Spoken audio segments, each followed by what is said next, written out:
بسم الله الرحمن الرحيم আসসালামু আলাইকুম রাহমাতুল্লাহ। আমরা আমাদের ক্লাসটি শুরু করে দিয়েছি। প্রিয় ভাইরা, মহান রব্বুল আলামিন পবিত্র কালামুল্লাহর মধ্যে ইরশাদ করছেন যে যারা ঈমান এনেছে এবং যাদেরকে আল্লাহ কোরআনের জ্ঞান দিয়েছেন, যাদেরকে আল্লাহ জ্ঞান অর্জনের তৌফিক দিয়েছেন, আল্লাহ তাদের মর্যাদাকে অনেক উঁচু করেছেন। এবং রাসূল সাল্লাল্লাহু আলাইহি ওয়াসাল্লাম হাদিসের মধ্যে বলেছেন, ইকরাউল কোরআন, তোমরা কোরআন পড়তে থাকো, কোরআন তিলাওয়াত করতে থাকো, কারণ এই কোরআন ফাইন্নাহু ইয়াতি ইয়াউমাল কিয়ামাতি শাফিআন লিআসহাবিহি, কারণ এই কোরআন কিয়ামতের দিন যারা কোরআন তিলাওয়াত করে তাদের জন্য সুপারিশকারী হিসেবে উপস্থিত হবে। আমরা সরাসরি আমাদের ক্লাসে চলে যাচ্ছি। আপনারা জানেন আমাদের এই কোর্সটি 3-in-1 কোরআন শিক্ষা কোর্স। এই 3-in-1 কোরআন শিক্ষা কোর্সে আমরা আপনাদের সাথে আলোচনা করে থাকি। প্রথমত আমরা আপনাদের সাথে তাজউইদের যে নিয়ম কানুনগুলো রয়েছে সেগুলো আমরা আলোচনা করি, কিভাবে শুদ্ধ করে আমি কোরআন তিলাওয়াত করতে পারবো। এবং দ্বিতীয়ত আমরা যে কাজটি করি সেটি হচ্ছে শুদ্ধ বিশুদ্ধভাবে আপনি কিভাবে কোরআনিক গ্রামার যেটি আরবি কোরআনিক অ্যারাবিক ল্যাঙ্গুয়েজ যেটি সেটা আপনারা শিখতে পারবেন। এবং তৃতীয়ত ইসলামের বেসিক কিছু বিষয়, এমন খুবই স্বাভাবিক সাধারণ বিষয় কিন্তু আমরা প্রতিনিয়ত ভুল করি, সেই বিষয়গুলো নিয়ে আমরা আপনাদের সামনে কথা বলার চেষ্টা করব ইনশাআল্লাহ। প্রিয় ভাই বোনেরা, শিক্ষার্থী ভাই বোনেরা, আমরা সরাসরি আমাদের যে ক্লাস, আমরা সরাসরি আমাদের ক্লাসে প্রবেশ করেছি। ফুরকান ইনস্টিটিউট এটি একটি অনলাইন কোরআন একাডেমি ও রিসার্চ ল্যাব। আমরা সহজ তাজবিদ শিক্ষা, আজকে আমাদের ক্লাস 9। বিসমিল্লাহির রহমানির রহিম, আলহামদুলিল্লাহ ওয়াসসালাতু ওয়াসসালামু আলা রাসূলিল্লাহ।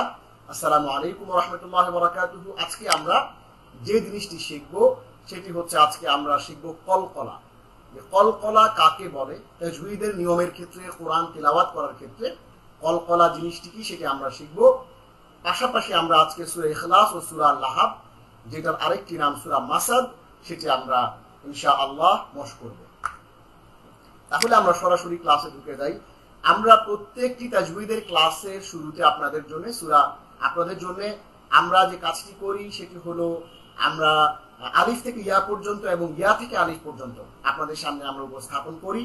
এবং এটি এই জন্যই করি কারণ আমরা যেই তাজউইদের কায়দাটি পড়ব সেটি কিন্তু এই 29টি হরফের ভেতরেই কিন্তু আপনি অ্যাপ্লাই করবেন। এই জন্য আমরা সবাইকে উদ্বুদ্ধ করি যে আপনারা ক্লাসের তাজউইদের নিয়ম কানুনগুলো পড়ার আগে আপনারা এই হরফগুলো একবার করে অন্তত মাখরাজ সহ নষ্ট করবেন, তাহলে আপনাদের তাজউইদের নিয়মগুলো প্র্যাকটিস করা আরো সহজ হবে। আজকে আমরা কলকলা সম্পর্কে জানবো। কলকলা সম্পর্কে জানার আগে আমাদেরকে জানতে হবে কলকলা মানে কি। কলকলা মানে হচ্ছে বাড়িকে ফেরত আসা, ধ্বনি প্রতিধ্বনিত হওয়া, একটা ইকো হবে। আচ্ছা, কলকলার হরফ হচ্ছে 5টি। কফ, আমার সাথে সবাই একটু বলেন, জিহ্বার গোড়া তার বরাবর উপরে তার সঙ্গে লাগাইয়া 2 নোক্তাওয়ালা কফ। সবাই একটু আমার সাথে বলেন কফ। এরপরে ক, বা, জিম, দাল। সবাই একটু বলেন যে কফ, ত, বা, জিম, দাল, এই 5টি। কফ, ত, বা, জিম, দাল, এই 5টি হরফ। এই কলকলার হরফ হচ্ছে 5টি। এই 5টি হরফের উপর সাকিন বা জজম থাকলে কলকলা করে পড়তে হয়। আমরা একটু উদাহরণে দেখি প্রাথমিকভাবে, আমরা আরো ডিটেলসে যাব। প্রাথমিকভাবে আমরা একটু দেখি যে আগে বললাম যে এই 5টি হরফের উপর যদি সাকিন বা জজম থাকে তাহলে কলকলা করে পড়তে হয়। তাহলে আমরা এখানে একটু পড়ি, দেখেন কফ, এই কফের উপর জজম, তাহলে ইকরা। সবাই একটু আমার সাথে বলেন ইকরা, ইকরা, কফ।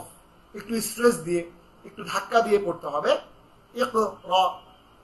এরপর তর উপর জজম, বাতশা, বাতশা, বাতশা। আমরা তো সবাই বলেন তাব্বা, তাব্বা, তাব্বা।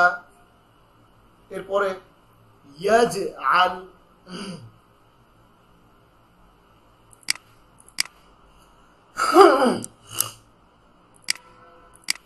ইয়াজ আল, জিমের উপর যখন জজম হচ্ছে তখনই আমরা একটা ধাক্কা দিয়ে পড়ব। ইয়াজ আল, ইয়াজ আল আহাদ।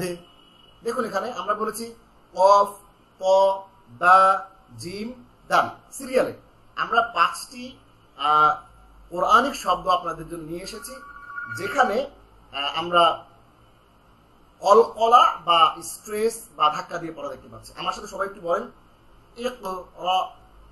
আপনি তো বলেন ইকরা, তাহলে হবে না। ইকরা একটু ধাক্কা দিয়ে ইকরা বলেন একটু সবাই। ইকরা। বাতশা, বাতশা। তাব্বা, তাব্বা। ইয়াজআল, ইয়াজআল। আহাদ, আহাদ। এরপরে আসুন, সংক্ষেপে বলা হয় কুতুবজাদা। কুতুবজাদা বলি না আমরা বাংলাতে, যে খুব বড় কিছু একটা হয়েছে কুতুবজাদা, এরকম একটা নেগেটিভ একটা শব্দ আছে। তো এখানে এটাকে যদি আমরা একসাথে, পুরোটাকে একসাথে আমরা বলি কুতুবজাদা, অথবা বলা হয় কুতুবজাদ, সহজে এটা আমরা মনে রাখতে পারবো। এবার একটু দেখেন।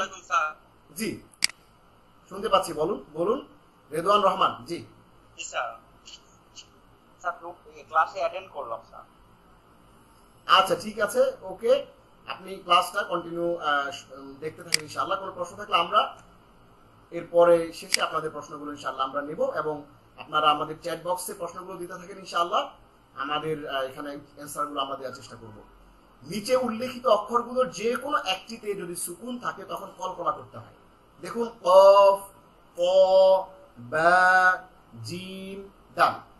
আর কলকলা হচ্ছে এমন একটি অতিরিক্ত ধ্বনি বা প্রতিধ্বনি যা পেশ উচ্চারণের অর্ধেকের মতো, বা পেশ বু। এই বু, বু পুরোটা না, অর্ধেক। যেমন আমরা যদি পেছনে একটু আসি, দেখেন কফ পেশ কু, কুনা, ইকু মানে কুনা, মানে একটু পেশের অর্ধেক। বা কপেশ তু যদি যেরকম দেন তাহলে বাপুষা, কিন্তু ওই কর অর্ধেক, বাপোষা, বাপোষা, এরকম। এই জন্য বলা হয় যে এমন একটু অতিরিক্ত ধ্বনি বা প্রতিধ্বনি যা পেশের উচ্চারণের অর্ধেকের মতো। কলকলা আপনি কিভাবে পড়বেন? যখন হঠাৎ করে ব্রেক করা হয় তখন কি ঘটনা ঘটে? আপনি একটু অতিরিক্ত শব্দ পান, এরকম একটা হঠাৎ করে ব্রেক করবেন, ব্রেক করে আবার ছেড়ে দিয়ে আবার সামনে চলে যাবেন। বাপোষা, এই যে এখানে ইকরা, বাতশা, ইয়াজআল, ব্রেকের মতো। এখন দেখেন ওয়ালা তাজআল, এই যে ওয়ালা তাজআল, জিমের উপর জজম।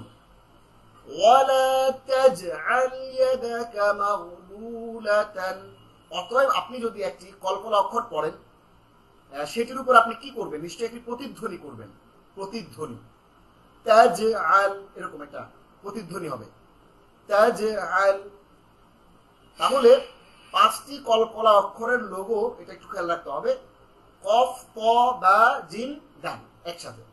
কুতুবজাদ অথবা কুতুবজাদা, যেটাই আপনি মনে রাখেন। এবার একটু আসুন আমরা সরাসরি কোরআনে ঢুকে যাই। আমরা সরাসরি যদি কোরআনে ঢুকে যাই, দেখুন যে কলকলার অক্ষর 5টি। আমরা একটু সূরা বাকারার একটি কোরআনের প্রথম পারার একটি পৃষ্ঠা, আমরা 7 নম্বর পৃষ্ঠাটা আমরা এখানে উপস্থিত করেছি, এবং সেখানে আমরা আপনাদেরকে দেখাবো যে আসলে প্র্যাকটিক্যালি সূরা বাকারার এই পৃষ্ঠাটাতে আমরা কয়টা কলকলা পাচ্ছি। দেখুন, কোরআনের প্রতি পাতায় প্রায় 6 বার করে, কোরআনের মধ্যে 3700 বার আমরা কলকলা পাই। সুবহানাল্লাহ, আলহামদুলিল্লাহ। অর্থাৎ 3700 বারের মতো আপনি প্রতি পাতায় কলকলার শব্দ পাবেন। এবার একটু আমরা দেখি। ওয়াইল কুলনা দুখুলু, নাদখুলু, নাদে, এই যে ধাক্কা দিচ্ছেন, এটা স্ট্রেস দিচ্ছেন। ওয়াইল কুলনা দুখুলু, দালের উপর জজম। আবার রাগাদাউ, দ্বিতীয় লাইনে দেখেন, রাগাদাউ ওয়াদখুলুল বাবা সুজ্জাদা, রাগাদাউ ওয়াদখুলুল, ওয়াদ ধাক্কা দিলেন, ওয়াদখুলুল। এরপর দেখেন 1 2 3 4 নম্বর লাইনের শেষের ওয়ার্ড লাল দাগ দেয়া। ظلموا رجزا من السماء রিজে জিমের উপর জজম রিজেজাম রিজেজ জিম রা জিম জের রিজে রিজে নট রিজজাম না, আমরা আটকে রাখছি না, ছেড়ে দিচ্ছি, একটা ধাক্কা দিচ্ছি। রিজেজাম মিনাস সামা। ঠিক তেমনি কদ আলিমা, আমার স্লাইডটা আশা করছি আপনারা সবাই দেখতে পাচ্ছেন, স্লাইডের মধ্যে একটু খেয়াল করবেন। কদ আলিমা قد علم قد علم ওকে قد علم كل أناس مشربهم। ঠিক তেমনি এরপরে দ্বিতীয় লাইনে আবার এরপরের এক লাইন পরেই ফাদউ লানা দালের উপর জসম ইউখরিজ লানা এই জিমের উপর জসম। আবার এরপরের লাইনে মিন বাকলিহা কফের উপর জজম। এরপরের লাইনে আতাস্তাবদিলু বে আতাস্তাব তাবে পেশের অর্ধেক উচ্চারণ ধাক্কা দিয়ে তাবে আতাস্তাবদিলুনা আল্লাযী হুয়া আদনা আদনা। এইভাবে ওয়ায়াকুলতুলু ওয়ায়াকু ইয়া কফ দেবর ইয়াকু নট ইয়াকতুলু না, এটা ভুল। ইয়াকুলতুলুনা ইয়াকুলতুলুনা নাবিয়িনা বিগাইরিল হক। দেখেন এই কফের উপর যখন তাসদিদ হলো, এরপরে যে হাক্কি যেটা আছে এই যেটার মধ্যে আমরা একটা জজম দিয়ে দিচ্ছি, কারণ আমরা এটা থামছি। তাহলে وَيَقْتُلُونَ النَّبِيِّينَ بِغَيْرِ الْحَقِّ কফের মধ্যে জজম হক। এইভাবে আমরা এখানে 2, 4, 6, 8, 10, 11টার মতো আমরা এই পেজে একটু বেশি পেয়েছি কলকলা, কিন্তু কোরআনের প্রত্যেকটা পাতায় এভারেজে আপনি 6 বার করে কলকলা পাবেন, তাতে 3700 বারের মতো পুরো কোরআনে কলকলা রয়েছে। এবার আমরা আপনাদেরকে যেহেতু এই শীটটা দিয়ে দেব, এই পিডিএফ ফাইলটা দিয়ে দেব, আশা করছি আপনাদের কোনো অসুবিধা হবে না, আপনারা এগুলো দেখে দেখে প্র্যাকটিস করবেন ইনশাআল্লাহ। এবং এবার আমরা একটু আসি যে চলুন আমরা সকল অক্ষরের সঙ্গে বা অক্ষর যুক্ত থাকা কবিতাকে আবৃত্তি করি। হ্যাঁ, প্রতিটি ক্ষেত্রে বা ঠোঁট হতে উচ্চারিত।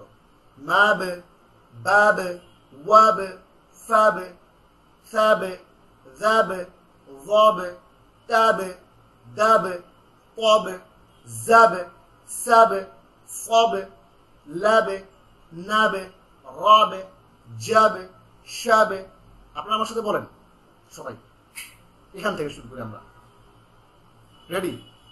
জাব শাব ইয়াব ضاب কাব قب ওয়াব হাব আব হাব গব খব। এইভাবে আপনারা আমরা প্র্যাকটিস করতে পারি ইনশাআল্লাহ। এবার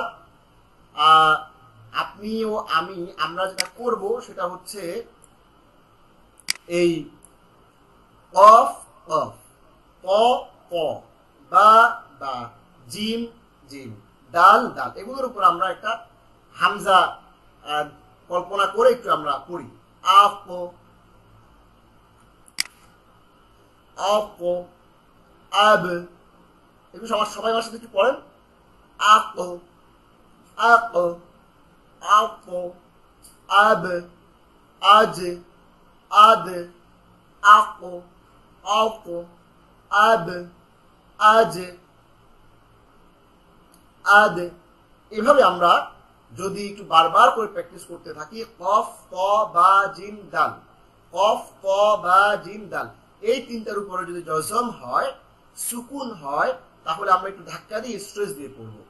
আমরা কেন পড়বো? কারণ রাসূল সাল্লাল্লাহু আলাইহি ওয়াসাল্লাম যখন কোরআন তিলাওয়াত করেছেন তখন এভাবে তিনি তাজউইদ সহ এই পদ্ধতিতে উচ্চারণ করে পড়েছেন। এজন্য আমরা এই রাসূল সাল্লাল্লাহু আলাইহি ওয়াসাল্লামের দেখানো পদ্ধতিতে আমরা কোরআন তিলাওয়াত করব, তাজউইদের এই নিয়মগুলো কায়দাগুলো মেনে ইনশাআল্লাহ। এবার আসুন হামজার উপর একটা সুকুন হামজার পরে আমরা একটা সুকুন কল্পনা করি। হামজার পরে একটা, যেটা আমরা প্র্যাকটিস করে এসেছি, আরেকবার একটু দেখি। আম, আব, আউ, আফ। দেখেন আমরা এখানে আম বললাম, কোনো কলকলা হলো না। আমরা আম বললাম, কোনো ধরনের কলকলা হলো না। আব বললাম, কলকলা হয়ে গেল। আব, কলকলা হলো। আউ বললাম, কলকলা হলো না। আফ বললাম, কোনো কলকলা হলো না। ঠিক তেমনি এখানে দেখেন, আফ, কোনো কলকলা নাই, ধাক্কা নাই, জাস্ট আফ, থেমে যাচ্ছে। যখনই বলছে আব, তখনই একটা ধাক্কা দিচ্ছি। কেন? কারণ আমি জানি যে এইটা কফ, ক, বা, জিম, ডালের একটি।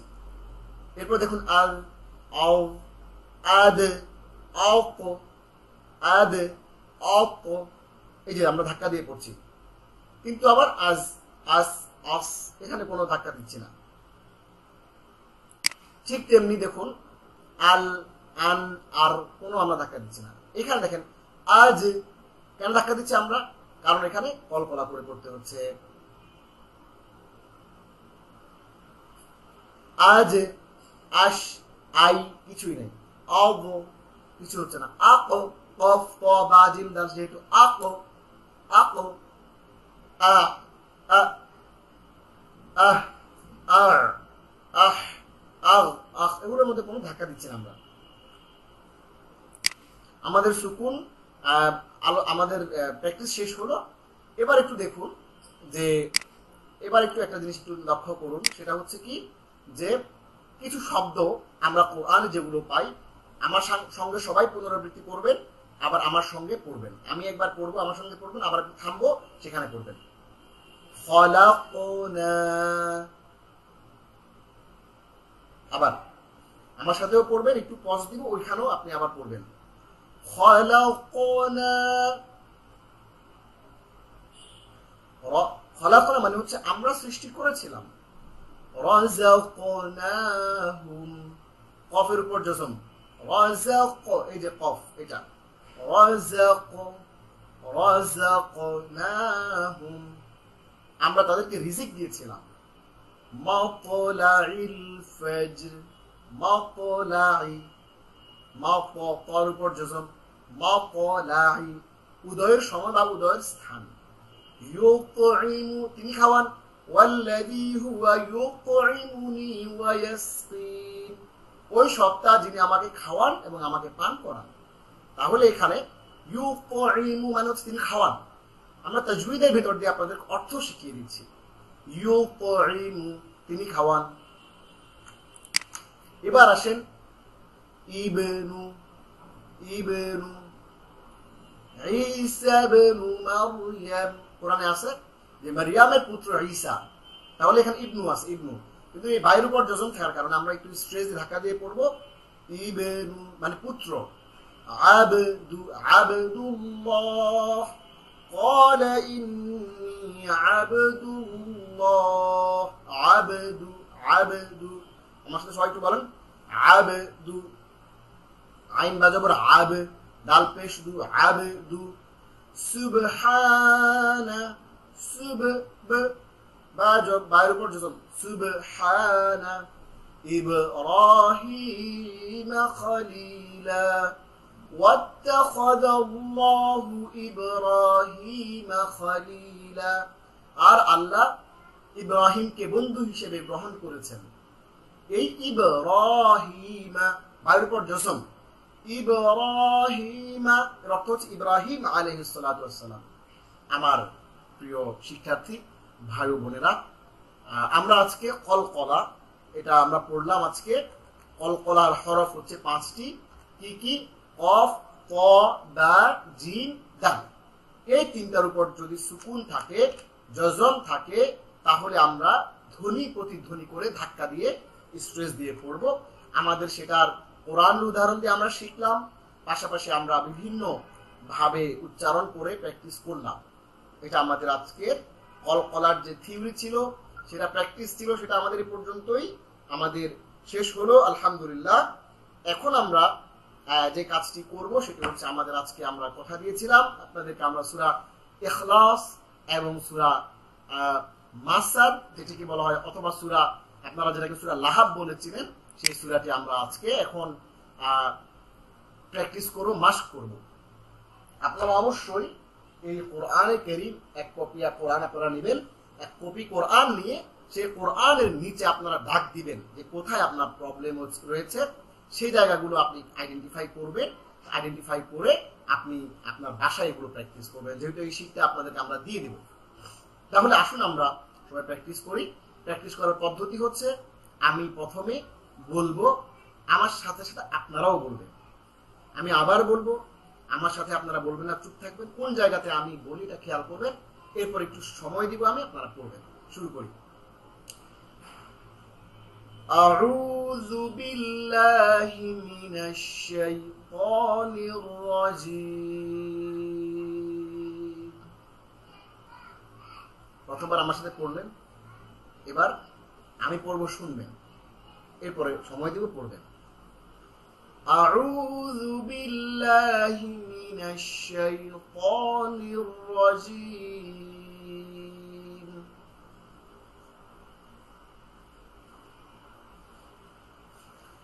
আউযু বিল্লাহি মিনাশ শাইতানির রাজীম। বিসমিল্লাহির রহমানির রহিম। বিসমিল্লাহির রহমানির রহিম। আবার বলছি, বিসমিল্লাহির রহমানির রহিম।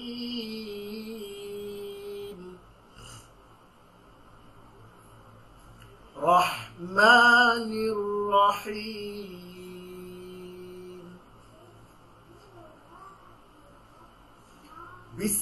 বিসমিল্লাহির রহমানির রহিম।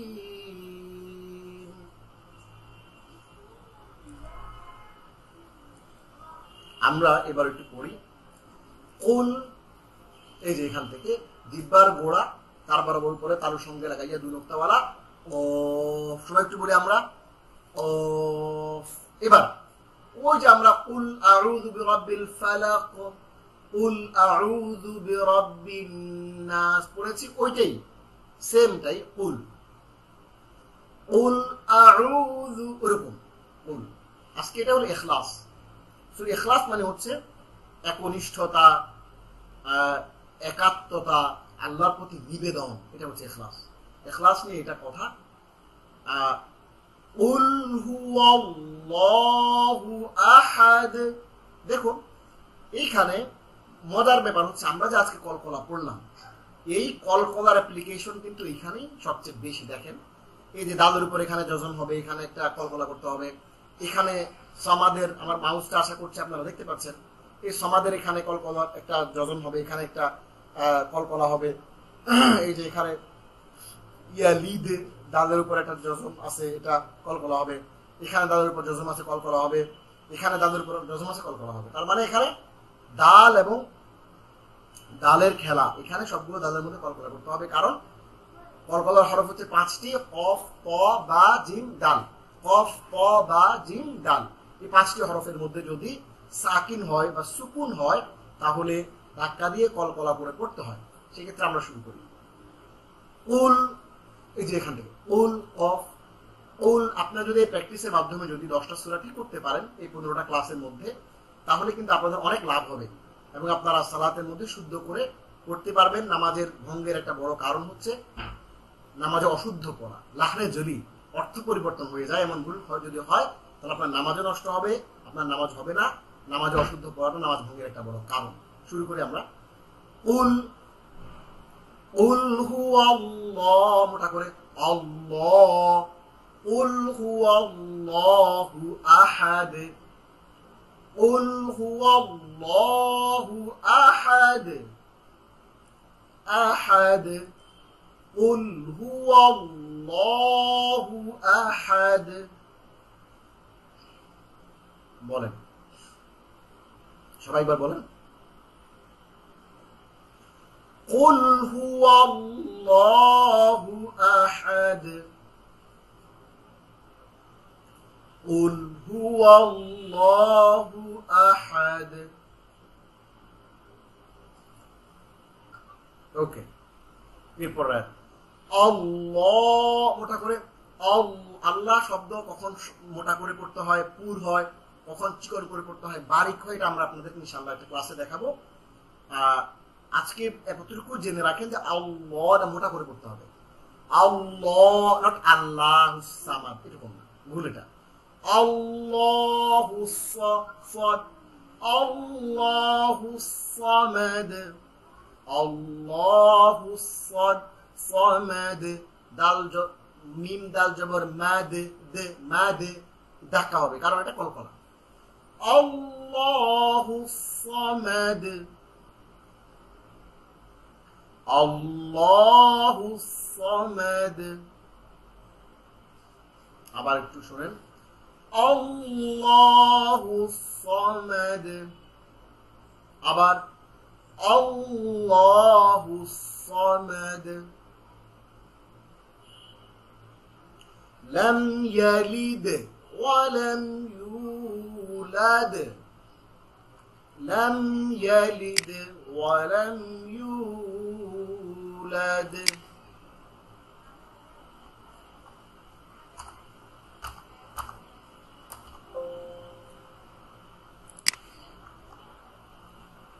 জি, লাম ইয়ালিদ ওয়া লাম ইউলাদ, লাম ইয়ালিদ ওয়া লাম ইউলাদ। বলেন সবাই, জাস্ট এখানে কঠিন কিছু না, জাস্ট দুইটা দালের মধ্যে স্ট্রেস দিবেন, একটু কলকলা করবেন। লাম ইয়ালিদ ওয়া লাম ইউলাদ, সহজ। ওয়ালাম ইয়াকুল লাহু কুফুয়ান আহাদ, ওয়ালাম ইয়াকুল লাহু কুফুয়ান আহাদ।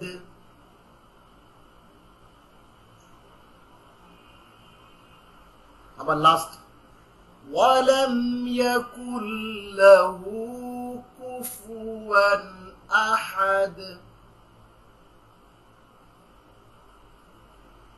জি, আমরা সূরা মাসাদে চলে যাচ্ছি, যেটাকে আমরা সূরা লাহাব বলে জানি, তাব্বাত ইয়াদা নামে আমরা অনেকে চিনি। সেই সূরায় চলে যাচ্ছি আমরা, সূরাতুল মাসাদ বা সূরাতুল লাহাব, আমরা সেটাতে চলে যাচ্ছি। আউযু বিল্লাহি মিনাশ শাইতানির রাজীম।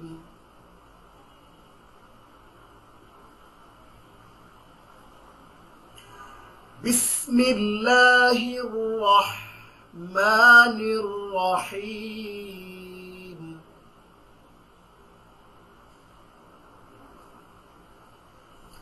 তাব্বাত ইয়াদা আবি লাহাবিন ওয়া তাব।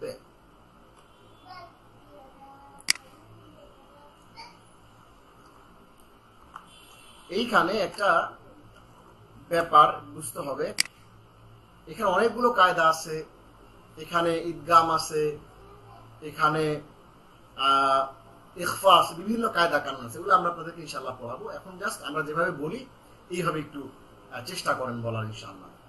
তাব্বাত ইয়াদা আবি লাহাবিন ওয়া তাব। এখানেও দেখেন, এখানে বায়ের উপর যেহেতু আমরা থামছি, একটা জজম হবে, ওয়া তাব। ওই যে বায়ের উপর জজম হলে একটা স্ট্রেস হয়, একটা কলকলা হয়, সেটা আমরা করব। তাব্বাত ইয়াদা আবি লাহাবিন ওয়া তাব।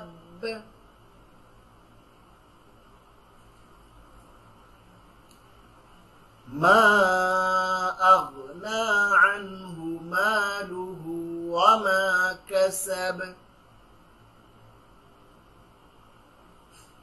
মা আগনা আনহু মালুহু ওয়া মা কাসাব।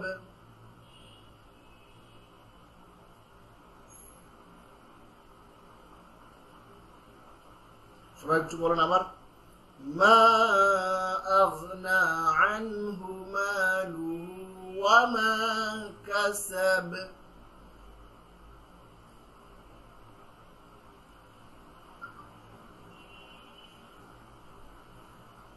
এইখানে লক্ষ্য করবেন যে এখানে বায়ের উপর একটা জজম আছে, এই কারণে এখানে এখানে এখানে কলকলা হবে।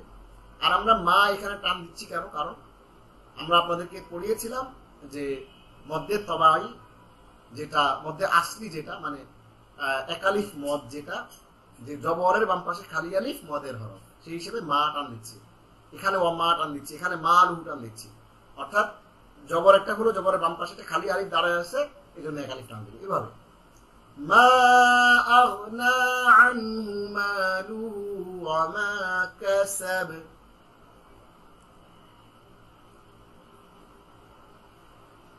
এবার আমরা আসি, এখানে একটু কঠিন কিছু না, জাস্ট একটু বলি। প্রথমে সদ, এই যে সদ সায়াস সদ, লাম খারা জবর লা আছে, এখানে একটা খারা জবর এক কালিফ টানতে হবে। না রন, এখানে ইকফা আছে, নাকের ভিতরে লুকিয়ে গুণনা করতে হবে। এটা আমরা আপনাদেরকে পরে ইনশাআল্লাহ এই তাজবিদটা বলবো, কায়দাটা শিখিয়ে দেবো এবং প্র্যাকটিস করবো ইনশাআল্লাহ। এখানে একটু নাকের মধ্যে লুকিয়ে গুণনা করতে হবে। এরপরে এখানে একটু বার মধ্যে একটু একলা কলকলা করতে হবে। তাহলে এখানে সদের মধ্যে খেয়াল রাখবো, এখানে একালিফ টান খেয়াল রাখবো, এখানে নাকের মধ্যে ঢুকাবো, এখানে আমরা কি করব বার মধ্যে কলকলা করবো। তাহলে শুরু করি। সায়াসলা নারান যাতা লাহাব, লাহাব সায়াসলা নারান, নাকের মধ্যে নারান, নাকের মধ্যে ঢুকে ফেলে সরাসরি। সায়াস সদ, সদ নট সায়াস না, সায়াস সায়াসলা নারান যাতা লাহাবিন ওয়া ইমরাআতু। বলেন সবাই। ওয়া ইমরাআতুহু হাম্মালাতাল হাতাব। জাস্ট এখানে বায়ুর উপর জজম, এই কারণে এটা কলকলা। এখানে হান্না, এখানে হাতাব, এতটুকু, কঠিন কিছু না। ওয়ামরাআতুহু হাম্মালাতাল হাতাব, অনেকে হাম্মালাতুল হাতাব বলে, এটা ভুল। হাম্মালাতাল হাতাব। বলেন সবাই একবার পুরোটা। وامرأته حمالة الحطب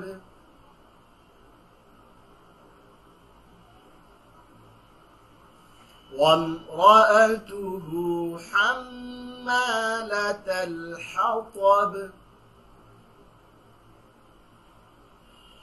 في جيدها حبل من مسد।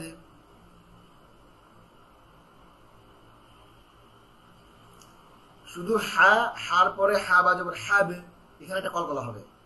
লুম নাকের মধ্যে গুণনা করে পড়তে হবে। কারণ কি? কারণ আমরা জানি যে নুন এবং মিমের মধ্যে যদি তাসদিদ থাকে তাহলে ওয়াজিব গুণনা হয়, গুণনা করে নাকের মধ্যে ঢুকে পড়তে হয়। হাবলুম, হ্যাঁ এরকম। আর এটা আমরা পড়েছি অলরেডি। আর মাসাদের এখানে দালের নিচে উপর একটা জজম রয়েছে, এখানে আমরা থামার কারণে সেখানে একটা কলকলা হবে।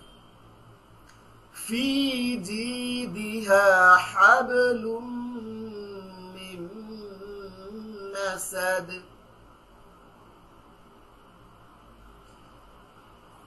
في جيدها حبل من مسد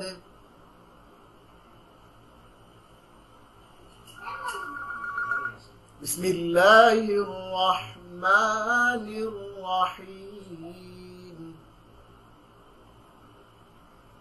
السلام عليكم ورحمة الله. سعادة السفير، أنا في درسنا الآن، أنا أدرس إن شاء الله في الساعة 9 إن شاء الله سأتصل بكم. السلام عليكم. في جيدها حبل من مسد। সবাই বলেন একবার। في جيدها حبل مسد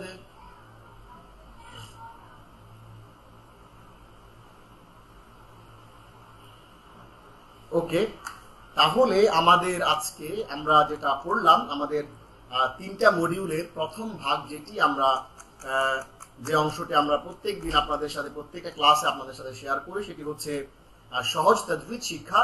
এই সহজ তাজবিদ শিক্ষার আজকে আমরা আপনাদের সাথে শেয়ার করলাম। কলকলা সেটি প্র্যাকটিস করলাম, কোরআনে কোথায় কোথায় কলকলা রয়েছে আমরা সেগুলো আপনাদেরকে বললাম, এবং সূরা লাহাব এবং সূরা ইখলাস এবং সূরা লাহাব আমরা প্র্যাকটিস করলাম। আমরা এই প্রেজেন্টেশনটি আপনাদেরকে দিয়ে দেবো ইনশাআল্লাহ। আপনারা বাসায় বসে এটা প্র্যাকটিস করবেন এবং কোরআন যখন পড়বেন তখন এই তাজবিদের নিয়মগুলো সেখানে পান কিনা সেটা খুঁজে দেখবেন। আপনারা কেউ আমাদের ক্লাস ছেড়ে যাবেন না, কারণ আমরা আরো ইন্টারেস্টিং একটি বিষয় আমরা আপনাদের সাথে শেয়ার করতে যাচ্ছি এখন ইনশাআল্লাহ। প্রিয় ভাই ও বোনেরা, শিক্ষার্থী ভাই ও বোনেরা, আমরা এই পর্যায়ে আপনাদের সামনে আমরা আমাদের আজকের যে অংশটি রয়েছে ক্লাস 9-এর সূরা ফাতিহা, অত্যন্ত চমৎকার একটি বিষয়। এই ব্যাপারটি এত চমৎকার এই জন্যই, খুবই গুরুত্বপূর্ণ এই কারণেই, কারণ সালাতে আপনি যে অংশগুলো পড়বেন, যা কিছু আপনি তিলাওয়াত করবেন, সবটা যদি আপনি বুঝতে পারেন তাহলে আপনার নামাজটা হবে ইন্টারেক্টিভ, আপনার সালাতটা হবে ইন্টারেক্টিভ। আমাদের ক্লাসটা কেউ যাবেন না, ক্লাসটা ছেড়ে আমাদের সাথেই থাকবেন। আমরা আপনাদেরকে আজকে সূরা ফাতিহার যে অংশটি আমাদের বাকি ছিল, শব্দে শব্দে বোঝা, শব্দে শব্দে অর্থ সহ, শব্দের বিশ্লেষণ সহ বোঝার আমাদের যে ক্লাসটি, সেটা আমরা আজকে আমাদের যতটুকু ছিল বাকি সেটা আমরা আজকে পড়বো। পাশাপাশি আমরা আজকে পুরো সূরা ফাতিহাটা টপ টু বটম আমরা একবার একটু দেখে নেব, যাতে করে আমাদের পুরো সূরা ফাতিহাটা একবার রিভিশন হয়ে যায়। কেউ যদি ক্লাসে লিভ করে থাকেন তাকে আবারও দাওয়াত দেন, যাতে করে আমাদের ইন্টারেস্টিং এই ক্লাসটাতে তিনি জয়েন করতে পারেন। এবং এই ক্লাসের লিঙ্কটি, ফেসবুক লিঙ্কটি শেয়ার করবেন বেশি বেশি করে, এবং আমাদের এই ক্লাসের যে জুম লিঙ্কটি আছে সেটিও আপনি আপনার হোয়াটসঅ্যাপ কন্ট্যাক্ট যারা রয়েছে তাদের শেয়ার করবেন, যাতে করে সবাই যে যখন ইন্টারেস্ট হয়, ক্লাসের মাঝখানে হোক, ক্লাসের শেষে হোক, অথবা ক্লাসের শুরুতে হোক, আমাদের সাথে যেন জয়েন করেন ইনশাআল্লাহ। বিসমিল্লাহির রহমানির রহিম। আদ-দারসুত তাসি', আদ-দারসু শব্দের অর্থ হচ্ছে লেসন এবং আত-তাসি'উ শব্দের অর্থ হচ্ছে 9। তাহলে আদ-দারসুত তাসি' মানে হচ্ছে লেসন 9। আজ আমরা সূরা ফাতিহার কিছু অংশ অর্থ সহ শব্দে শব্দে শিখব ইনশাআল্লাহ। সূরা ফাতিহা। আউযু বিল্লাহি মিনাশ শাইতানির রাজীম। সিরাতাল্লাযীনা আন'আমতা আলাইহিম। আগের ক্লাসগুলোতে আমরা আপনাদেরকে সূরা ফাতিহার আলহামদুলিল্লাহি রাব্বিল আলামিন, আর রহমানির রহিম, মালিক ইয়াউমিদ্দিন, ইয়াকা না'বুদু ওয়া ইয়াকা নাস্তাঈন, ইহদিনাস সিরাতাল মুস্তাকিম, এই পর্যন্ত আমরা আপনাদেরকে শেষ করেছিলাম। এবার একটু আসুন আমরা আজকে সিরাতাল্লাযীনা আন'আমতা আলাইহিম, এটা আমরা আপনাদেরকে বিশ্লেষণটা আগে পড়িয়েছিলাম, আজকে শুধু একটু লিংক আপ করার জন্য আবারও সেটা আমরা দেখব। সিরাত তাদের পথ, আল্লাযীনা যাদেরকে, আন'আমতা আপনি অনুগ্রহ করেছেন, আলাইহিম তাদের প্রতি, অর্থাৎ তাদের পথ যাদের প্রতি আপনি অনুগ্রহ করেছেন। এরা কারা? আন-নবিয়্যিন নবী, আস-সিদ্দীকিন সত্যবাদীগণ, আশ-শুহাদা শহীদগণ, আস-সালিহিন ন্যায়নিষ্ঠগণ। নবীদের পথ অনুসরণ করার একটা ব্যাপার, নিজে পালন করা, প্রচার করা, আত্মশুদ্ধি করা এবং সেটা বাস্তবায়ন করা, এইগুলো হচ্ছে বিস্তারিত আমাদের এই তাদের পথ। এদের পথ আমাদেরকে দেখানোর জন্য আমরা আল্লাহর কাছে প্রত্যেকটা রাকাতে আমরা আল্লাহর কাছে কায় মনোবাক্যে আমরা সাহায্য চাই যে আল্লাহ আমাদেরকে নবীদের পথ দেখাও, আমাদেরকে সত্যবাদীদের পথ দেখাও, আমাদেরকে শহীদদের পথ দেখাও, আমাদেরকে ন্যায়নিষ্ঠগণদের পথ দেখাও, আমাদেরকে নবীদের পথ অনুসরণ করা তৌফিক দান করো, এবং সেটা প্রচার করা, সেটা পালন করা, আত্মশুদ্ধি করা এবং বাস্তবায়ন করা তৌফিক দাও। এবার একটু দেখুন যে কাদের পথ আমরা এক্সক্লুড করছি, ইনক্লুড করতে আল্লাহকে রিকোয়েস্ট করছি আমরা যে এদের পথ যেন আল্লাহ আমাদেরকে দেখান, আর আমরা কাদের পথটাকে এক্সক্লুড করছি, বাদ দিচ্ছি। গায়রিল মাগদুবি আলাইহিম ওয়ালাদ-দাল্লিন, এটা আমরা পড়ব আজকে। গায়র শব্দের অর্থ হচ্ছে না, এক্সক্লুড করছে, গায়র এক্সক্লুডিং দোজ না, আল মাগদুব যারা আপনার ক্রোধ অর্জন করেছে, গজব, আমরা যে গজব বলি এই গজব পড়েছে বলি, ওই গজব মানে হচ্ছে আল্লাহর ক্রোধ, আল্লাহর রাগ যাদের উপর পড়েছে। আল মাগদুব মানে হচ্ছে যারা আপনার ক্রোধ অর্জন করেছে, আলাইহি মানে তাদের নিজেদের উপর। তাহলে যারা তাদের নিজেদের উপর আপনার ক্রোধ অর্জন করেছে তাদের পথ না। তাহলে আপনি এক্সক্লুড করলেন, আমরা এক্সক্লুড করলাম, তাদের পথ থেকে এক্সক্লুড করলাম যে লোকদের উপর আল্লাহর গজব পড়েছে। আমরা সহজ বাংলায় যদি বলি যে আল্লাহর গজব পড়েছে যে লোকদের উপর, সেই লোকদের পথ যেন আল্লাহ আমাদেরকে না দেখান, সেদিন আল্লাহর কাছে আমরা রিকোয়েস্ট করছি প্রত্যেকটা সালাতে, প্রত্যেকটা রাকাতে, প্রত্যেকটা ওয়াক্তে বলছি যে যাদের উপর আপনার গজব পড়েছে তাদের না, গায়ের না। এই গায়ের না শব্দটি কোরআনে এসেছে কতবার একটু বলেন? 147 টাইমস। আলহামদুলিল্লাহ। অর্থাৎ আপনি গায়ের মানে হচ্ছে না, এটা জানলেন মানে হচ্ছে আপনি কোরআনের 147টা শব্দ আপনি শিখে ফেললেন। আলহামদুলিল্লাহ।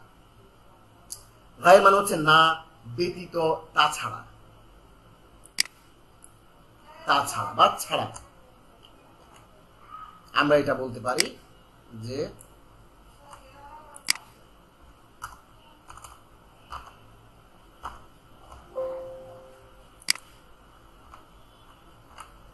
ছাড়া বা তাছাড়া বা ব্যতীত, না, ব্যতীত, তাছাড়া বা ছাড়া, এটা আমরা বলতে পারি যে এটা 147 বার পবিত্র কালামুল্লাহর মধ্যে, পবিত্র কোরআনের মধ্যে এসেছে। আলহামদুলিল্লাহ।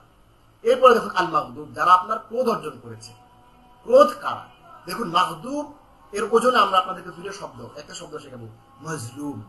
মাজলুম ইকুয়াল টু মাগদুব। অর্থাৎ মাজলুম যে ওজনে, মাজলুম দেখেন জবর যেখানে, জের যেখানে, পেশ যেখানে, ঠিকঠাক। মাগদুব মাজলুম। মাজলুম মানে হচ্ছে যে ভুল করেছে অথবা নির্যাতিত হয়েছে, তারপর নির্যাতন করা হয়েছে। আর মাগদুব মানে হচ্ছে যে ক্রোধ অর্জন করেছে অথবা যার উপর কেউ ক্রোধান্বিত হয়েছে।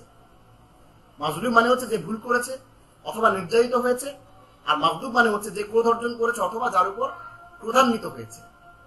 এটা আমরা আজকে বুঝলাম। মাজলুম মানে হচ্ছে যে ভুল করেছে বা যার উপর নির্যাতন করা হয়েছে, আর মাগদুব মানে হচ্ছে যে ক্রোধ অর্জন করেছে অথবা যার উপর ক্রোধান্বিত হয়েছে। আপনারা প্লিজ এই ভিডিওটা দেখবেন এবং ভিডিওটা দেখে আপনারা প্র্যাকটিস করবেন, ইনশাআল্লাহ আপনাদের অনেক লাভ হবে। এবার আসুন আলাইহিম। আলাইহিম মূলত শব্দটা কিরকম এটা আমরা আগেও দেখেছি যে আলা প্লাস হুম, এই আলা প্লাস হুম দুটো মিলিয়ে হয়েছে আলাইহুম হওয়ার কথা, কিন্তু আলা এই শব্দটি তার পরের যে শব্দ আসে তাতে সবসময় জের দেয়, যার কারণে আলা প্লাস হুম বা আলাই হুমটা হয়ে গেছে আলাইহিম। এবং সবসময় এভাবেই হবে, এভাবেই হয়, কোরআনে এভাবে শব্দগুলো আসে। আলাইহিম এটাই সঠিক। তাহলে আলা প্লাস হুম, আলা প্লাস হুম আমরা আপনাদেরকে দেখিয়েছি হুয়া হুমা হুম, হিয়া হুমা হুন্না, আনতা আনতুমা আনতুম, আনতে আনতুমা আনতুন্না, আনা নাহনু। হু হুমা হুম, এই হুম হচ্ছে এই হুম।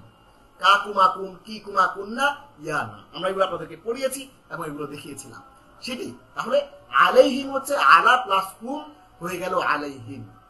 তাহলে আমরা জিনিসটা বুঝলাম, গায়র না, আল মাগদুব যারা আপনার ক্রোধ অর্জন করেছে, আলাইহিম তাদের নিজেদের উপর, যারা তাদের নিজেদের উপর ক্রোধ অর্জন করেছে। আলা মানে উপরে, হুম মানে তাদের, যারা নিজেদের উপরে ক্রোধ অর্জন করেছে তাদের পথকে আমরা এক্সক্লুড করছি, যে তাদের পথে আমাদেরকে আল্লাহ দেখিয়েন না।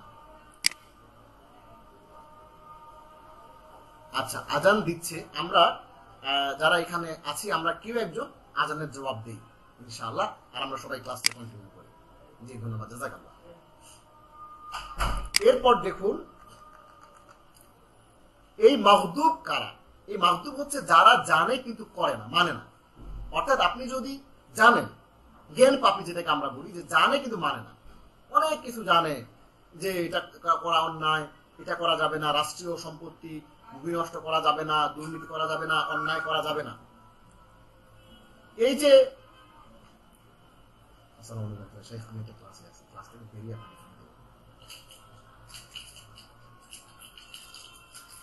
হ্যাঁ জি জি, আচ্ছা ঠিক আছে, আমি বেরিয়ে ফোন করছি। আচ্ছা, গায়র মানে হচ্ছে না, আল মাগদুব যারা ক্রোধ অর্জন করেছে, আলাইহিম তাদের নিজেদের উপর, যারা জানে কিন্তু করে না। যারা জানে কিন্তু করে না তাদের শেষটা একবার ভেবে দেখুন। দুনিয়া এবং আখিরাতে আল্লাহ সবসময় তাদের উপর রাগান্বিত। এখন প্রশ্ন করবেন যে তাইলে তো আমি জানবো না, আমি জেনে যদি না মানি তাহলে তো খবর আছে, আল্লাহ আমার উপর রাগ হবেন, এই জন্য জানবো না। না, এখানে ইস্যুটা হচ্ছে তালাবুল ইলমি ফারিদাতুন আলা কুল্লি মুসলিম। জানাটা হচ্ছে 1 নম্বর ফরজ, আর মানাটা হচ্ছে 2য় ফরজ। এখন আপনি জানলেনও না মানলেনও না, আপনি দুটো ফরজ মিস করছেন।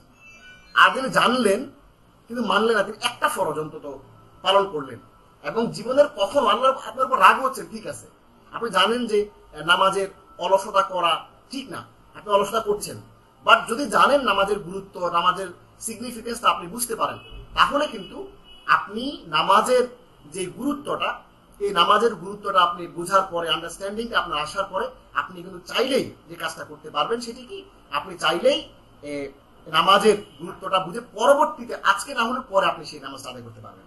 এই জন্য ভাবুন, আজকের দিনে যারা মডেল, যারা নায়ক এবং এটসেট্রা এটসেট্রা সেলিব্রিটি আল্লাহর কাছে আন্তরিকভাবে চান যেন তাদেরকে আমরা অনুসরণ না করি, তাদেরকে আমরা যেন অনুসরণ না করি, কারণ তাদের উপর আল্লাহ যদি রাগান্বিত হন তাহলে আল্লাহ আমাদের উপর রাগান্বিত হবে। এবার একটু আমরা নিচের দিকে আসি। গায়র মানে হচ্ছে না, আল মাগদুব মানে হচ্ছে যারা ক্রোধ অর্জন করছে আলাইহিম, তাদের নিজের উপর, গায়রিল মাগদুবি আলাইহিম তাদের পথ না যারা আল্লাহর ক্রোধ অর্জন করেছে, ওয়ালা।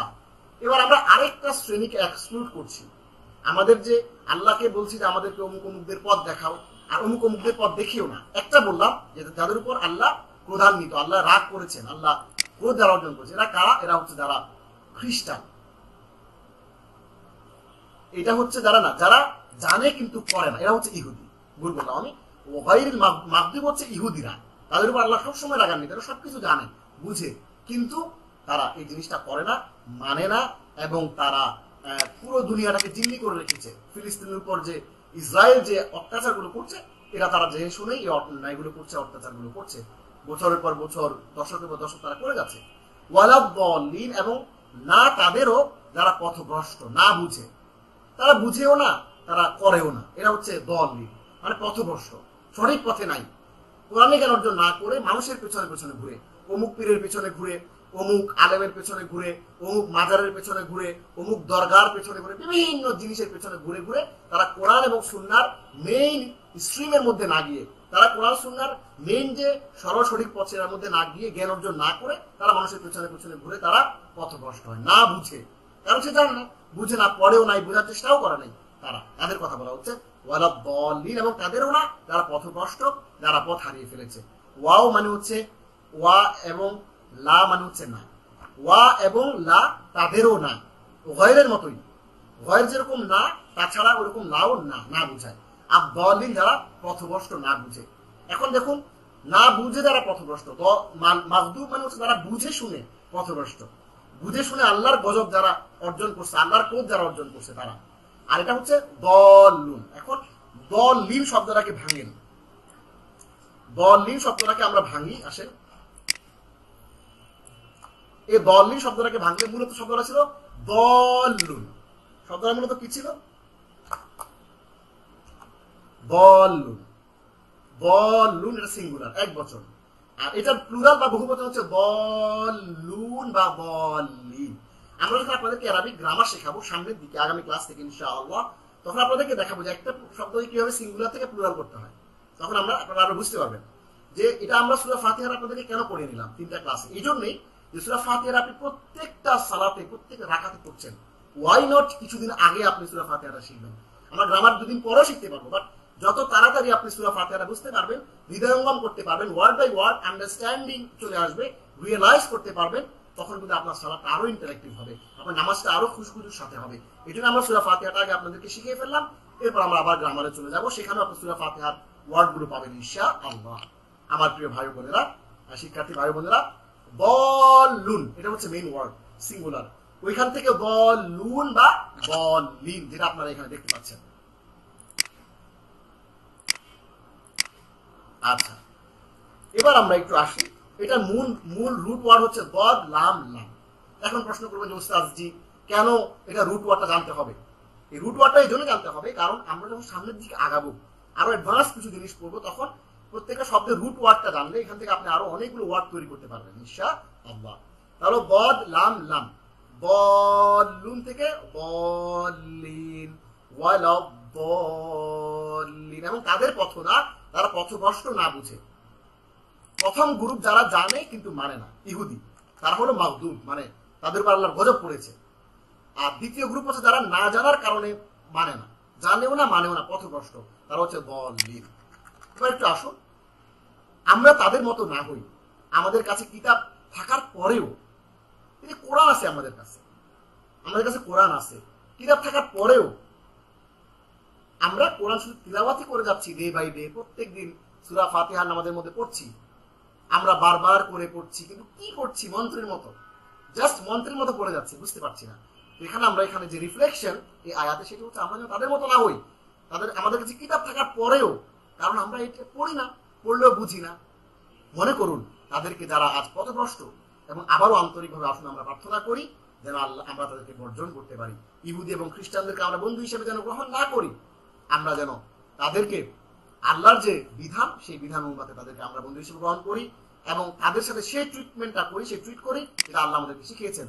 লা তাত্তাখিযুল ইয়াহুদা ওয়ান নাসারা আউলিয়া, একেবারে অন্তরঙ্গ বন্ধু হিসেবে, ভাই হিসেবে, ফ্রেন্ড হিসেবে তুমি তাদেরকে, ইহুদি এবং নাসারাদেরকে, খ্রিস্টান, ইহুদি যারা, এদেরকে তোমরা বন্ধু হিসেবে গ্রহণ করো না, কারণ তোমরা জানো না যে তারা তোমাদের বিরুদ্ধে মুখে মুখে বন্ধুত্বের কথা বললেও তারা তোমাদের বিরুদ্ধে ষড়যন্ত্র পাকাচ্ছে। হাদিসের মধ্যে আছে আল কুফরু মিল্লাহ ওয়াহিদা, কুফর সবাই সমান, তারা সবাই সমান মুসলমানদের বিরুদ্ধে চক্রান্তের ক্ষেত্রে, ক্ষতি করার ক্ষেত্রে। এই জন্য আমরা ডিপ্লোম্যাটিক কারণে যদি আমাদেরকে বন্ধুত্ব করতে হয়, বিজনেস করতে হয়, কোনো অসুবিধা নাই, সেটা আমরা করবো, জায়েজ আছে। কিন্তু যেই বন্ধু আমার পেছন থেকে ছুরি মারবে, ওই বন্ধু হিসেবে তাদেরকে গ্রহণ করা যাবে না, তাদেরকে অনুসরণ করা বর্জন করতে হবে। এবং না তাদেরও যারা পথভ্রষ্ট না বুঝে। আমি হে আল্লাহ কবুল করো, আমি শব্দের অর্থ হচ্ছে হে আল্লাহ কবুল করো। আমার প্রিয় ভাই বোনেরা, আমরা এখন যে কাজটা করব সেটা হচ্ছে খুব সহজ একটা ব্যাপার, একটু কষ্ট হবে আপনাদের যদিও। আমি সূরা ফাতিহাটা শুধু টেনে যাবো, আপনারা একটু দেখে নেবেন, টেনে যাবো, জাস্ট একটু দেখে নেবেন 5 মিনিটে। দেখুন, আউযু, আমি আশ্রয় চাচ্ছি বিল্লাহি, আল্লাহর কাছে, মিনাশ শাইতান, শয়তান থেকে, আর রাজিম, যে বিতাড়িত। আউযু বিল্লাহি মিনাশ শাইতানির রাজিম, আমি আশ্রয় চাচ্ছি আল্লাহর কাছে, আর শয়তান থেকে যে বিতাড়িত। এরপর দেখুন, বিসমিল্লাহির রহমানির রহিম, আল্লাহর নামে যিনি পরম করুণাময় এবং অসীম দয়ালু।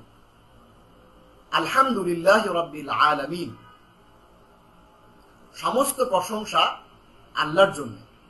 আলহামদু, সমস্ত প্রশংসা ও ধন্যবাদ, লিল্লাহি, আল্লাহর জন্য, রব, যিনি রব, আল আলামিন, দুনিয়া সমূহের। আর রহমানির রহিম, পরম করুণাময়, অসীম, অনন্তর দয়ালু। মালিক ইয়াউমিদ্দিন, যিনি বিচার দিনের মালিক। ইয়াকা না'বুদু ওয়া ইয়াকা নাস্তাঈন, আমরা কেবল আপনার উপাসনা করি এবং আপনার কাছেই শুধুমাত্র সাহায্য চাই। ইহদিনাস সিরাতাল মুস্তাকিম, হে আল্লাহ, হে আল্লাহ, আমাদেরকে দেখান, প্রদর্শন করুন সেই পথ যেটা সহজ সরল। আল মুস্তাকিম, সহজ সরল। ইহদিনাস সিরাতাল মুস্তাকিম, হে আল্লাহ, আমাদেরকে সহজ সরল পথ দেখান।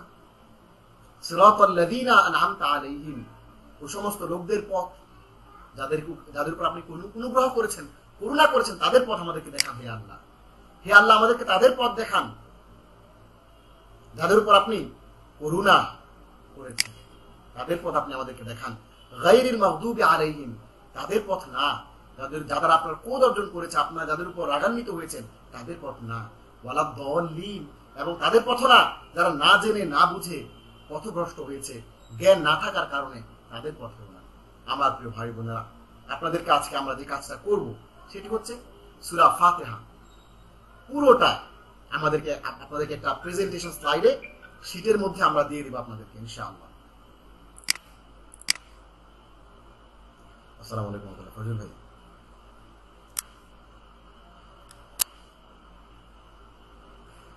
না মেসটা পাইনি ভাই, কি কোনো প্রবলেম ভাই? শিওর দুঃখিত, আসলে আমরা আপনাদেরকে ইনশাআল্লাহ আমাদের যে প্রেজেন্টেশন, যে আমরা আপনাদেরকে আমাদের প্রেজেন্টেশন স্লাইড যেটা সূরা ফাতিহার, এই প্রেজেন্টেশন স্লাইডটা ইনশাআল্লাহ আপনাদেরকে আমি দিয়ে দেব। ইনশাআল্লাহ আপনারা সূরা ফাতিহাটা পুরোটা দেখতে পারবেন আমার প্রিয় শিক্ষার্থী ভাই বোনেরা। তাহলে আমরা আজকে এই ক্লাসের মাধ্যমে আমরা জেনে গেলাম যে সূরা ফাতিহার প্রত্যেকটা শব্দ, সূরা ফাতিহার প্রত্যেকটা ওয়ার্ডের তার ভেতরের অর্থ কি, তার শাব্দিক অর্থ কি, তার আসলে তার অরিজিনাল মিনিংটা কি, আল্লাহ আমাদেরকে কি বুঝাতে চেয়েছেন, আসলে আল্লাহ এই আয়াত দ্বারা, এই শব্দগুলো দ্বারা আমাদের কাছে কি চান, টোটাল বিষয়গুলো আপনাদের সবার কাছে ক্লিয়ার হয়ে যাওয়ার কথা। ইতিমধ্যে আলহামদুলিল্লাহ ইনশাআল্লাহ আমরা আপনাদেরকে এই স্লাইডটা দিয়ে দেবো, আশা করছি আপনাদের কাছে আরো ক্লিয়ার হবে। এবার আসুন আমরা আমাদের দ্বিতীয় মডিউলটি আজকে শেষ করলাম। আমরা প্রথম মডিউলটি তাজবিদ শেষ করেছি, এবার আমরা understand Quran by Arabic language grammar শেষ করলাম। এরপর আসুন আমরা এবার এই অংশে আমরা বেসিক কনসেপ্টস অফ ইসলাম, ইসলামের মৌলিক শিক্ষা, ইসলামের যে কিছু মৌলিক বিষয় আছে যেগুলো আমরা জানি কিন্তু কিছু কিছু জিনিস ভুল জানি এবং কিছু কিছু ছোট ছোট ব্যাপার আমরা ভুল করে ফেলি, সেই বিষয়গুলো আসুন আমরা আলোচনা করি ইনশাআল্লাহ। আল্লাহ আমাদেরকে তৌফিক দান করুন। আমরা সরাসরি সেই প্রেজেন্টেশনে চলে যাচ্ছি।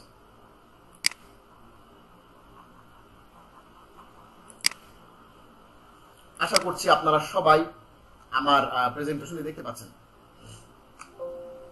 ফুরকান ইনস্টিটিউটের আজকের আমাদের ইসলামের মৌলিক শিক্ষার ক্লাস 9-এ আমরা আপনাদেরকে স্বাগত জানাচ্ছি। আজকে আমরা সালাত সম্পর্কে জানবো। আমরা গত ক্লাসে সালাত সম্পর্কে জেনেছি, সালাতের অর্থ জেনেছি, সালাতের গুরুত্ব জেনেছি এবং সালাতের কিছু গুরুত্বপূর্ণ ব্যাপার আমরা জেনেছি। এবার একটু আমরা আসি আপনাদের জন্য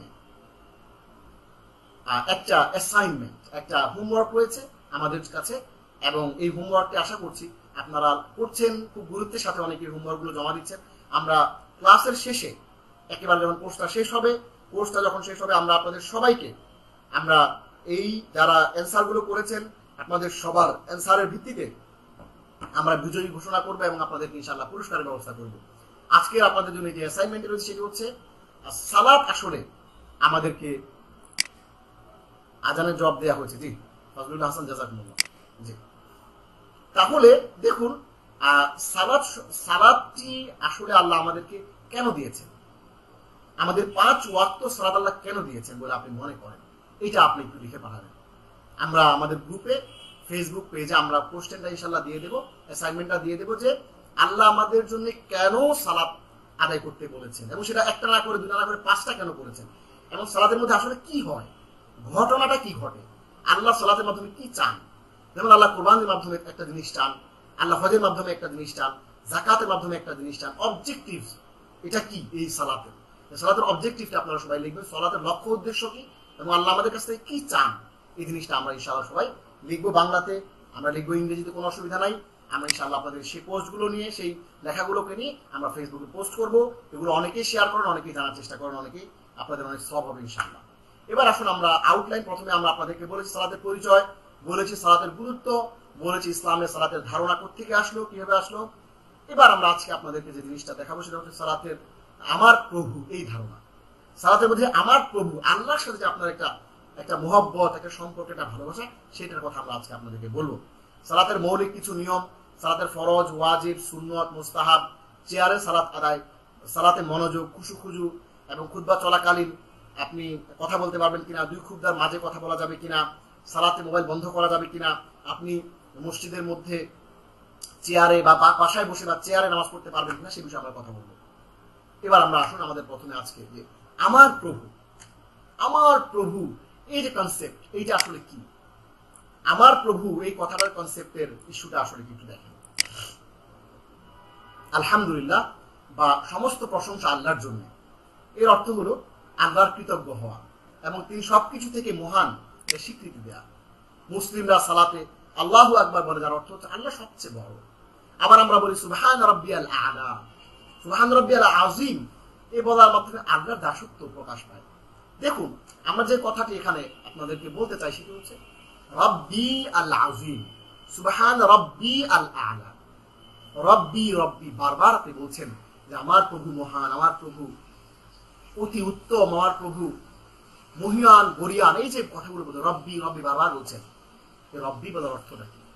আমরা বলি যে আমার প্রেমাস্পদ, আমার প্রেমিকা, আমার প্রেমিক, আমার স্ত্রী, আমার জানের জান, আমার কলিজার টুকরা, আমার পরাণ, কত কিছু আমরা বলি। তো আল্লাহ আমাদেরকে সালাতের মধ্যে শেখাচ্ছেন যে রব্বি আল আযীম, রব্বি আল আ'লা। সুবহানাল্লাহ বললে হতো, সুবহান রব্বি সুবহান আর রব্বুল আ'লা বললে হতো।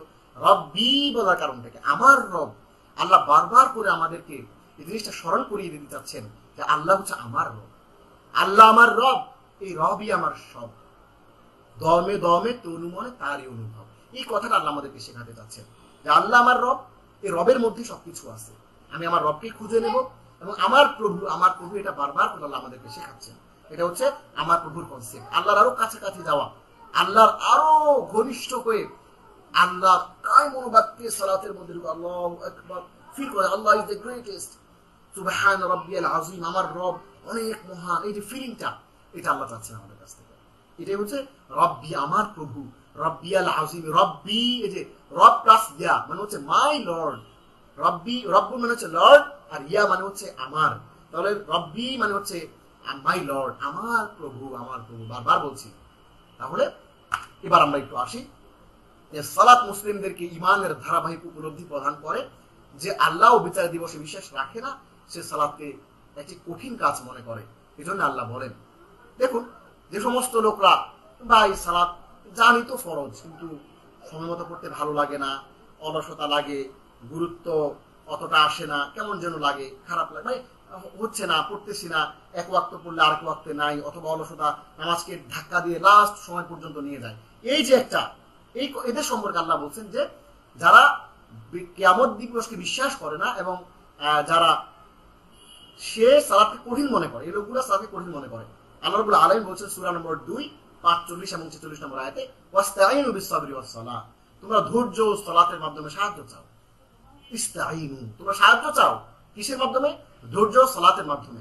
ওয়া ইন্নাহা লাকাবীরাতুন ইল্লা আলাল খাশিঈন, অবশ্যই এই সালাত একটি কঠিন কাজ, আসলে কঠিন। লাকাবীরাতুন, একনিষ্ঠভাবে সালাত আদায় করা আসলে কঠিন, এটা কঠিন। তবে ইল্লা আলাল খাশিঈন, একনিষ্ঠ ব্যক্তিবর্গের জন্য তা কঠিন নয় মোটেই। যারা একনিষ্ঠ খাশিঈন, খুশু-খুজুর সাথে নামাজ আদায় করার চেষ্টা করে, তাদের জন্য এটা কঠিন না। কারা সেই একনিষ্ঠ লোক? কারা? আল্লাযীনা ইয়াযুন্নুনা, যারা বিশ্বাস করে, ধারণা করে, আন্নাহুম মুলাকু রাব্বিহিম, তাদের প্রভুর সঙ্গে তাদের সাক্ষাৎ হবে, এরা হবে একদিন। ওয়া আন্নাহুম ইলাইহি রাজিউন, এবং তারা তারই কাছে ফিরে যাবে। এই যে ফিলিংটা যাদের আছে, যারা মনে করে যে আমি আল্লাহর কাছে ফেরত যাব, আল্লাহর কাছ থেকে আসছি, ইন্না লিল্লাহি ওয়া ইন্না ইলাইহি রাজিউন, আমরা আল্লাহর কাছ থেকে এসেছি, আবার আল্লাহর কাছেই ফিরে যাব, এই বিশ্বাসটা যারা রাখে, তাদের জন্য কিন্তু সালাতটা কোনো কঠিন কাজ না। যে উপলব্ধি সালাতের মধ্যে, যে ধারাবাহিক উপলব্ধি, এটা কঠিন তাদের জন্য না। সালাতের মাধ্যমে মুসলমানদের পাপ ক্ষমা করা হয়, এটি আল্লাহর সাথে সম্পর্কেরও পুনর্বিকিরণ করে।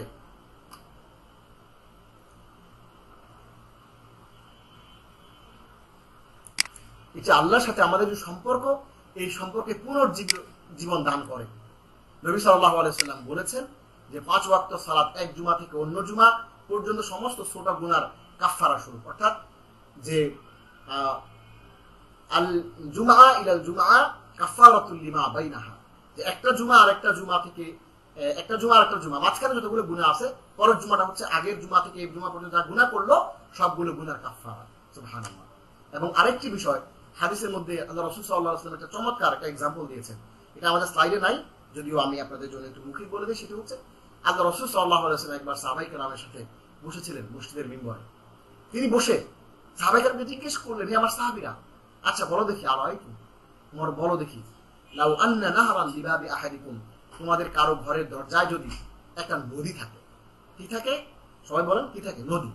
একটা নদী যদি তোমাদের কারো দরজায়, ঘরের দরজায় থাকে, এবং সেই নদীতে যদি সে 5 বার দিনে গোসল করে, হাল ইয়াবকা মিন দারানিহি শাই, তার শরীরে কোনো ময়লা থাকবে? ক্বালু লা, সাহাবায়ে কেরাম বলল যে না, প্রশ্নই আসে না। 5 বার যদি কেউ গোসল করে, তার শরীরে ময়লা থাকতেই পারে না।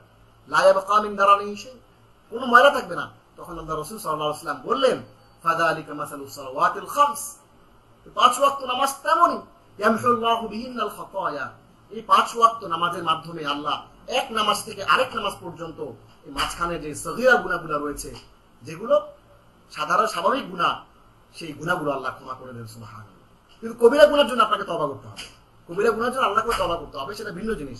শিরকের জন্য তওবা করতে হবে, সেটা ভিন্ন জিনিস। কিন্তু নরমাল ছোটখাটো গুনাহগুলো আমরা করে ফেলি, কখনো আমরা দেখা গেল যে আমাদের অজান্তে মিথ্যা বলে ফেললাম কিছু একটা, যদি এটা কবিরা গুনাহ, বা যদি আপনি তওবা করেন তাও তো আলহামদুলিল্লাহ। কিন্তু ছোট ছোট যে গুনাহগুলো আমরা করি, ছোট ছোট যে গুনাহগুলো আমাদের হয়ে যায়, হ্যাঁ, কাউকে নিজের অজান্তেই হয়তো বা একটু ক্ষতি করে ফেললাম, অথবা কারো মনে কষ্ট দিয়ে ফেললাম, এগুলো, এই যে ব্যাপারগুলো, এগুলো আল্লাহ আমাদেরকে এক নামাজের আরেকটা নামাজ পর্যন্ত যা আমরা করলাম এক নামাজের মাধ্যমে সেটা ক্ষমা করে দেবেন।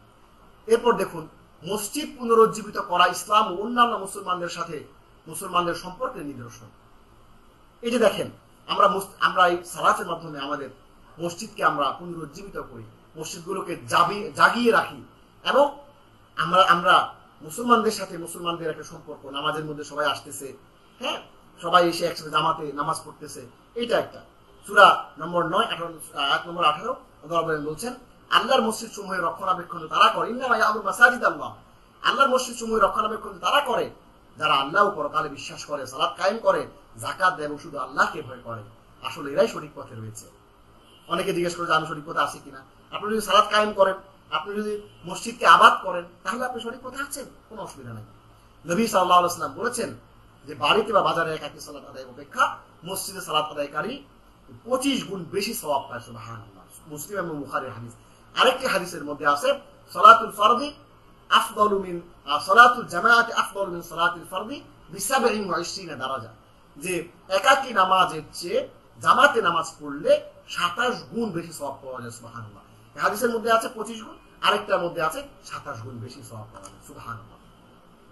সালাতের যে সালাতের গুরুত্ব নিয়ে আমরা কথা বলছিলাম, সালাতের মাধ্যমে মুসলমানরা শক্তি অর্জন করে। আল্লাহ বলেন, মানুষ সৃষ্টিগতভাবে বড় অধৈর্য, যখন সে খারাপ অবস্থায় পড়ে তখন ঘাবড়ে যায়, যখন ভালো অবস্থায় হয়, ভালো অবস্থা থাকে তখন সে কার্পণ্য করে। তবে এর ব্যতিক্রম হলো সালাত আদায়কারী। দেখেন how to qualify the prayers, যারা নামাজ পড়ে সঠিকভাবে তাদেরকে আল্লাহ কিভাবে ডিফাইন করছে। দেখেন কিভাবে আল্লাহ তাদের প্রশংসা করছেন। আল্লাহ বলছে যে মানুষ খুলিকাল ইনসানু হালুআ ইযা মাসসাহু শাররু জাযুআ ওয়া ইযা মাসসাহুল খায়রু মানুআ ইল্লাল মুসাল্লিন, যে মানুষ সৃষ্টিগতভাবে অনেক অধৈর্য, যখন সে খারাপ অবস্থায় পড়ে তখন ঘাবড়ে যায়, যখন ভালো অবস্থায় পড়ে তখন সে কৃপণ হয়ে যায়, কৃপণতা করে। তবে যারা নামাজ আদায় করে না, যারা নামাজি সালাত আদায় করে, ব্যতিক্রম, তারা আসলে খারাপ অবস্থায় পড়লে ঘাবড়ে যাবে না, তারা অধৈর্য হবে না, ভালো অবস্থা করলে কৃপণ হয়ে যাবে না। তারা ডিফারেন্ট, তারা এই গুণ তাদের মধ্যে নাই। তারা খারাপ অবস্থায় পড়লে ধৈর্য ধারণ করে, এবং ভালো অবস্থায় পড়লে আল্লাহ শুকরিয়া আদায় করে, দান খয়রাত করে, সদকা করে, কৃপণতা করে না। এই নামাজিদের আল্লাহ এই গুণ বলেছেন। আলহামদুলিল্লাহ। প্রিয় ভাই বোনেরা, আমরা আমাদের ক্লাসের এই পর্যায়ে আপনাদের জন্য আমরা যে বিষয়গুলো আজকে আমরা এখানে ক্লাসটা শেষ করতে চাই, আমরা আর সামনের দিকে আগাবো না। ইনশাআল্লাহ আগামী ক্লাসে আমরা আপনাদেরকে সালাতের যে ফরজ বিধান, ওয়াজিব বিধান, সুন্নত বিধান, মুস্তাহাব বিধান এবং সালাত বিনষ্টকারী কি বিষয়গুলো, সেগুলো নিয়ে কথা বলবো। আপনি প্রশ্ন করতে পারেন যে আমি তো জানি উস্তাদজি ফরজ কি, আমি জানি ওয়াজিব কি, সুন্নত কি, মুস্তাহাব কি জানি। আপনি জানলেও এমন কিছু সূক্ষ্ম বিষয় আছে যেগুলো আমরা প্রতিনিয়ত ভুল করি, সেই বিষয়গুলো আমি আপনাদেরকে ইনশাআল্লাহ ফোকাস করার চেষ্টা করব। আজকে আমাদের ক্লাসে এই পর্যন্তই। আমরা আপনাদেরকে 3-in-1 কোরআন শিক্ষা কোর্সের মধ্য দিয়ে 3টি মডিউল দেওয়ার চেষ্টা করছি। যদিও 1.5 ঘন্টা ক্লাস আপনাদের কষ্ট হচ্ছে, তারপরেও আল্লাহ বলেছেন, ওয়াল্লাযীনা জাহাদু ফীনা লানাহদিয়ান্নাহুম সুবুলানা, যারা আমার পথে কষ্ট স্বীকার করে, আমার পথে যারা কষ্ট সহ্য করে, তারা ওয়াল্লাযীনা জাহাদু ফীনা লানাহদিয়ান্নাহুম সুবুলানা, যারা আমার পথে কষ্ট সহ্য করে, আমি তাদেরকে অবশ্যই সঠিক পথ দেখাবো। ওয়া ইন্নাল্লাহা লামাআল মুহসিনিন, আল্লাহ তার মুহসিন বান্দাদের সাথে রয়েছেন, যারা সৎকর্ম পরায়ণশীল, যারা সৎকর্ম করে। আল্লাহ রাব্বুল আলামিন আমাদেরকে সৎকর্ম পরায়ণশীলদের অন্তর্ভুক্ত হয়ে কোরআন পড়ে, কোরআন চর্চা করে, কোরআন অনুযায়ী আমাদের জীবন ধারণ করে আমাদের ব্যক্তি জীবনে, পারিবারিক জীবনে, সামাজিক জীবনে, রাষ্ট্রীয় জীবনে তথা সারা বিশ্বে এই কোরআনের হুকুমকে, কোরআনের বিধানকে, কোরআনের সংবিধানকে আমরা যেন উদ্দিন করতে পারি, এটাকে যেন জাগ্রত করতে পারি। আল্লাহ রাব্বুল আলামিন আমাদের সবাইকে তৌফিক দান করুন। সবাই ভালো থাকবেন, সুস্থ থাকবেন। আজকে এ পর্যন্তই, আবারও দেখা হবে আগামী ক্লাসে। সে পর্যন্ত ভালো থাকবেন, সবাই আমার জন্য দোয়া করবেন। যারা আপনাদের জন্য এই ক্লাসের আয়োজন করেছে, আয়োজকদের জন্য দোয়া করবেন। আসসালামু আলাইকুম ওয়া রাহমাতুল্লাহি ওয়া বারাকাতুহু।